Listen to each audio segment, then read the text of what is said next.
Welcome back. મુખ્યપ્રધાન Bhupendra Patel America અને કેનેડાનો પ્રવાસ પૂર્ણ કરીને પરત ફર્યા.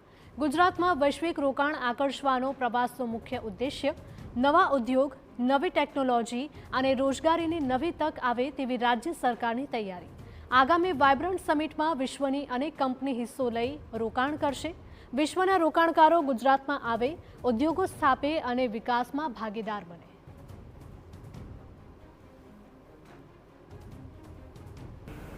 એ રોકાણ ભારતમાં આવ્યા પછી ગુજરાતમાં આવે એના માટેનો અમારો પ્રયત્ન છે અને ખૂબ સારી મોટી મોટી કંપનીઓ સાથે એ પછી સેમિકન્ડક્ટર ક્ષેત્ર હોય, એઆઈ હોય, ડેટા સેન્ટર હોય કે મેન્યુફેક્ચરિંગ સેક્ટર કે ગિફ્ટ સિટી માટે ફાઇનાન્શિયલ મોટી કંપનીઓ હોય, બધા સાથે ખૂબ સારી મિટિંગો થઈ છે અને એ લોકો ઉત્સુક છે ગુજરાતમાં રોકાણ કરવા માટે. એટલે ગુજરાત માટે ખૂબ સારું મૂડી રોકાણ આવશે.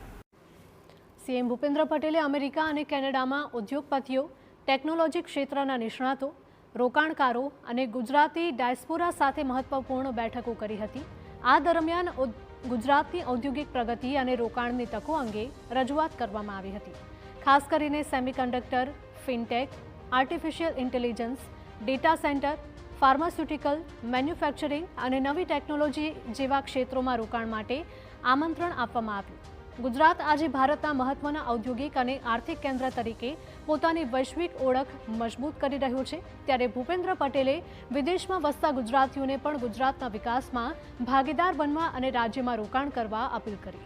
તેમનો અમેરિકા અને કેનેડાનો આ પ્રવાસ માત્ર રોકાણ મેળવવા પૂરતો જ નહીં, પરંતુ ગુજરાતને વૈશ્વિક ઉદ્યોગ અને ટેકનોલોજીના નકશા પર વધુ મજબૂત સ્થાન આપવાનો પ્રયાસ માનવામાં આવી રહ્યો છે. અને હવે નજર આગામી વાયબ્રન્ટ ગુજરાત ગ્લોબલ સમિટ 2027 પર છે કે જ્યાં વિશ્વભરના રોકાણકારો ગુજરાતમાં નવા ઉદ્યોગો, નવી ટેકનોલોજી અને રોજગારીની નવી તકો લઈને આવે તેવી રાજ્ય સરકારની તૈયારી છે. ખૂબ સારી મિટિંગો થઈ, 1-to-1 મિટિંગ, રાઉન્ડ ટેબલ કોન્ફરન્સો ખૂબ સારી રહી. ભારત અને ગુજરાત માટે લોકોમાં ખૂબ ઉત્સાહ છે.